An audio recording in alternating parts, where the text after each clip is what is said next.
Vamos conversar hoje aqui em nosso perfil com o professor Jaime Pince, ele que é fundador e editor da editora Contexto, além, né, de historiador.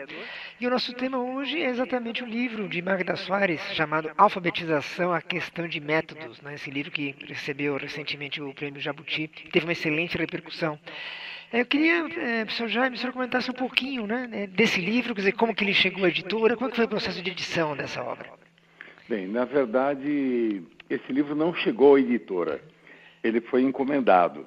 A professora Magda tem um trabalho em alfabetização há décadas, e ela trabalha, ao contrário de outras pessoas que fazem um trabalho apenas teórico, ela faz um trabalho prático também, um trabalho empírico, mas não destituído de teoria, pelo contrário. Ela trabalha com o ensino público em Lagoa Santa, perto de Belo Horizonte. Ela trabalha num grupo de escolas do município. Com isso, ela adquire uma experiência prática e que ela coloca as suas teorias em ação. Mas ao longo do trabalho dela, ela comentou comigo que a questão das teorias tem sido no Brasil uma questão assim de vida ou morte, as pessoas têm se degladiando por conta das teorias, sendo que a questão das teorias não é a questão central, segundo ela. É a questão de como aplicar as teorias, que várias teorias podem ser válidas para a alfabetização. Então eu achei que era o caso dela escrever um livro sobre isso e estimulei ela a escrever. Esse livro era para ser entregue numa determinada data, mas ela foi aperfeiçoando o livro por mais alguns anos e ficou aquele diálogo entre editor e autora até que finalmente ela entregou o livro. E é uma obra magnífica, uma referência absoluta dentro da literatura brasileira sobre educação. Inclusive o livro, como eu comentei, teve uma excelente repercussão justamente por trazer essas questões à tona. E um tema, aliás, de grande importância, né? Sem dúvida alguma. É verdade. O livro não só ganhou o prêmio Jabuti na área de educação, como posteriormente foi distinguido com o prêmio de melhor obra de não ficção do ano. Ou seja, ele concorreu com todas as obras de ciência humana, ciências exatas, biológicas, etc. e tal, e foi considerado a obra mais importante do ano publicada em não ficção. E eu, sem falsa modéstia, devo dizer que eu concordo totalmente com o prêmio. A professora Magda realmente, aos 85 anos de idade, recebe um prêmio que consagra uma vida totalmente dedicada à educação. Agora, como editor, Jaime, esse processo, né, de edição da obra, o que você podia relatar um pouco sobre esse andamento? Né? Porque é algo que, obviamente, né, o senhor tem uma grande experiência, mas sempre envolve uma delicadeza, né, de como isso, dentro dos prazos, dentro das necessidades editoriais e gráficas. No caso desse livro, como é que foi esse andamento? Bem, esse livro rompeu todos os prazos e todos os planejamentos que a editora fez. Quer dizer, inicialmente nós combinamos uma data de entrega do original e quando chegamos próximo dessa data, conversamos com a professora Magda e ela deixou claro que o livro não estaria pronto naquela data e que a data seria postergada.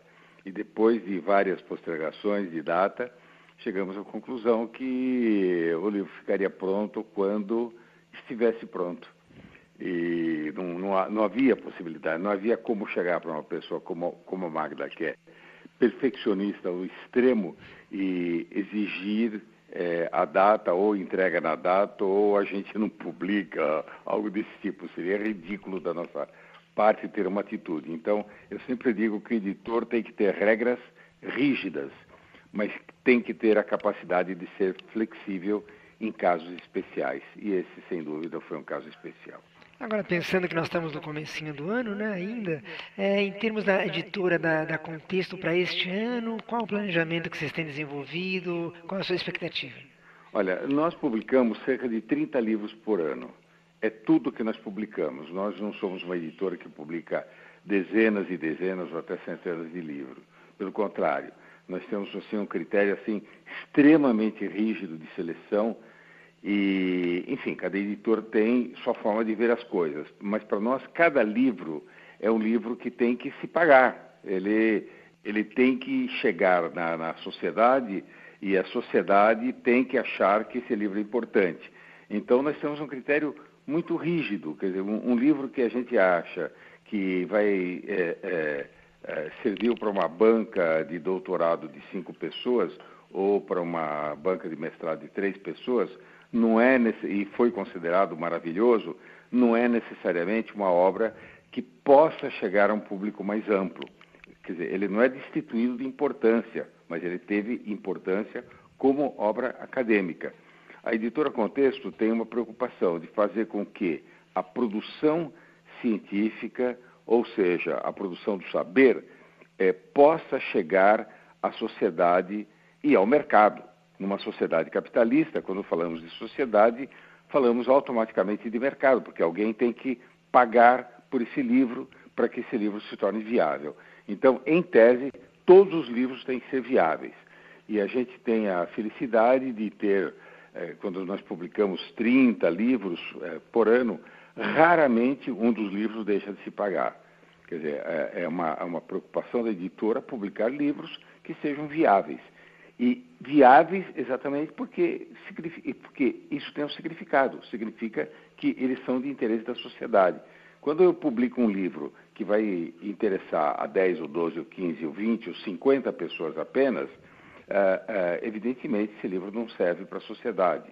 Então, o investimento social de se publicar um livro, quer dizer, o gasto com papel, com revisores, com gráfica, com toda a estrutura da editora, para a divulgação, etc., se torna sem sentido. Quer dizer, você está pegando uma obra que não tem possibilidades de circular.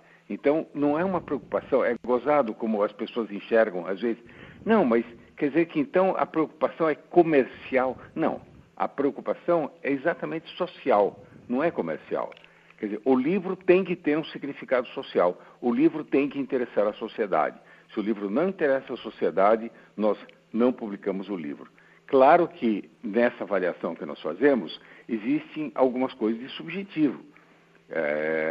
O editor, afinal de contas, a Luciana é editora, eu sou coordenador editorial, nós temos a Carla também, que faz parte do conselho editorial. Enfim, quer dizer, temos um grupo qualificado que toma as decisões de última instância. Mas em ultíssima instância, sei que eu posso dizer isso, ultimíssima instância, sou eu que tomo a decisão. Eu sou responsável por aquilo que é publicado e que não é publicado dentro da editora. E o critério que eu tenho é a relevância social da obra.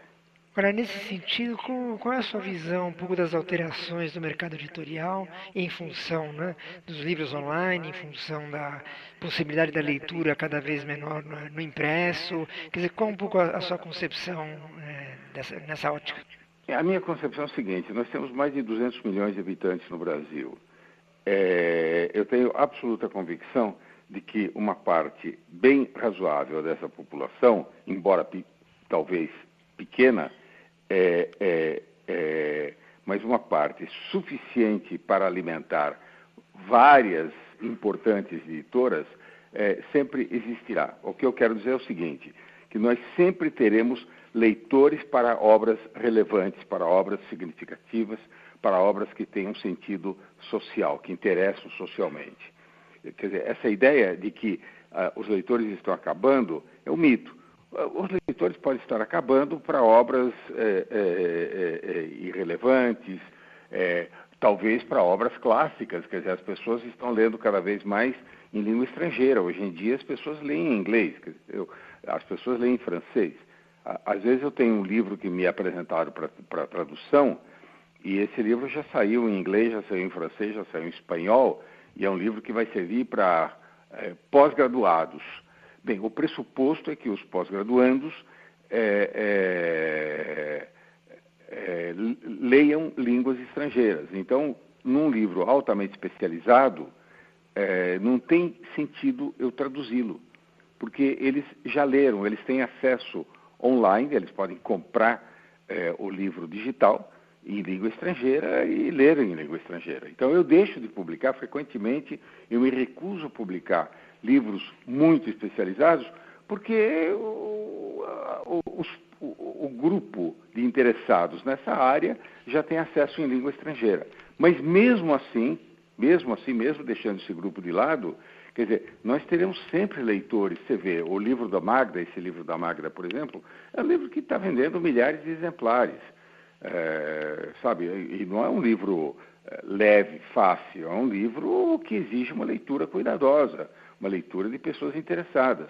Quer dizer, quando publico livros sérios da coleção Povos e Civilizações, por exemplo, os ingleses, ou os franceses, os japoneses, etc. e tal, eu tenho leitores. O livro História da Cidadania já vendeu mais de 100 mil exemplares. Quer dizer, então você vê que o livro História das Mulheres, da Mary Del Priore, vendeu, coordenada por ela, vendeu dezenas de milhares de exemplares. Né? E na área de linguística nós temos vendas bastante significativas. Não é? E o livro não tem que vender dezenas de milhares de exemplares, ele tem que se pagar, ele tem que vender todo ano um tanto a ponto de se pagar. Então, eu acho que isso vai continuar por muito tempo. Agora, se a plataforma vai ser cada vez mais digital ou física, eu não sei. Isso é uma previsão que, como historiador, seria ridículo eu fazer. Como você sabe, o historiador não mexe com previsões. Previsões é coisa para gente que joga búzios e para economistas, e sempre erram, né? Então, o historiador faz outra coisa. Ele estuda o presente, estuda o passado. Ele não faz previsões sobre o futuro. Então, eu não sei o que vai acontecer nesse aspecto. Agora, isso não faz diferença. Quer dizer, nosso papel, o papel de editor, é pegar uma produção do conhecimento, não é? E fazer com que ele seja acessível à sociedade. Se a mídia vai ser pergaminho, papel ou digital ou outra plataforma que exista, nós nos adaptaremos facilmente a ela.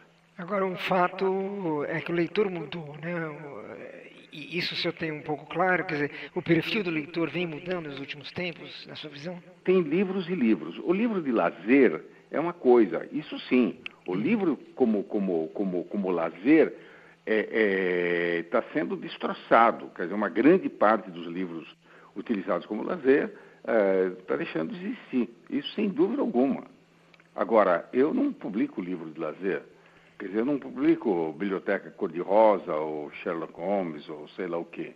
Quer dizer, todo esse tipo de coisa. O livro que eu publico é totalmente diferente. Então, eu sou dirigido a um público diferente. Eu não consigo ver um universitário que não leia livros de história, que não leia livros de linguística, que não leia livros de educação, de geografia. É impossível o camarada terminar um curso universitário sem fazer leituras. Tem algumas universidades ou pseudo-universidades, unigranas e unidrogas, que não exigem leituras dos alunos. Pode ter, mas eu nunca contei com essas pessoas e continuo não contando. Isso não faz diferença. Então, essa história de mudança de hábito de leitura, eu não consigo realmente. Um aluno meu, quer dizer, eu estou afastado já da universidade, mas um aluno meu recebia no começo do ano uma lista de livros que ele tinha que ler, inteiros, além dos capítulos eventuais. Quer dizer, no começo do ano ele recebia essa lista. No final do ano, no final do semestre, eu sentava com cada aluno e conversava com ele sobre os livros, para ver se ele tinha lido ou não. Se ele não tinha lido, ele não passava. Ele era reprovado. Eu acho que é muito simples. Quer dizer, o professor fazendo isso faz com que os alunos continuem lendo. Agora, se o professor é banana e não faz isso, então ele vai puxar a mediocrização geral. Mas eu discordo dessa ideia de que nós temos grandes mudanças de hábito de leitura. Quer dizer, quem não leu, continua não lendo. O leitor de post de Facebook não é o leitor de livro, necessariamente. Ele pode fazer isso, mas o cara que é só viciado nisso, pensa mal, fala mal, escreve mal e não lê. E, para terminar, e a questão da formação do leitor nessa conversa, qual que é a sua visão? É mais otimista ou pessimista no conjunto da sociedade hoje? Não, eu continuo achando que nós vamos ter. Bem, de fato, o que nós vamos ter daqui para frente, quer dizer, algumas coisas são fáceis de imaginar. Quer dizer, nós vamos ter uma camada da população que vai simplesmente ser leitora de posts, né? Vai se informar pela tia Cotinha, que vai dizer que leu em algum lugar que o Bolsonaro é um sujeito super legal, que é muito honesto e etc e tal, e vai ter um outro que vai dizer não é isso que eu li uma coisa diferente, enfim, aquelas bobagens, aquelas discussões a partir de Face, aquelas brigas idiotas que as pessoas travam sem sentido absolutamente nenhum. Então, eu não me refiro a essa camada da população. Essa camada da população é uma camada que eu chamo de subletrada. E não é uma camada de leitores de livros. Agora, leitores de livros nós vamos ter sempre. Qual vai ser o percentual da população que vai fazer isso? 50%? Eu duvido. 10% eu acho mais provável. 10% da população brasileira dá 20 milhões de pessoas. É gente para chuchu lendo livro. Para esses, eu continuo fazendo livros. Então conversamos um pouquinho, né? Sempre um prazer falar com o professor Jaime Pinsky, ele que é fundador e editor da Editora Contexto. E a gente começou falando, na verdade, do livro premiadíssimo, né? Da professora Magda Soares, o Alfabetização, a questão de métodos, e mergulhamos um pouco no universo da leitura. Professor, um prazer falar com o senhor, um ótimo ano para todos nós, tá bom? Um grande abraço. Um grande abraço para você, Oscar. E a gente tem que voar um pouquinho e transformar uma possibilidade de uma entrevista numa coisa um pouco mais interessante do que algo puramente burocrático, não é? Sem dúvida. Um grande abraço para o senhor. Um abraço.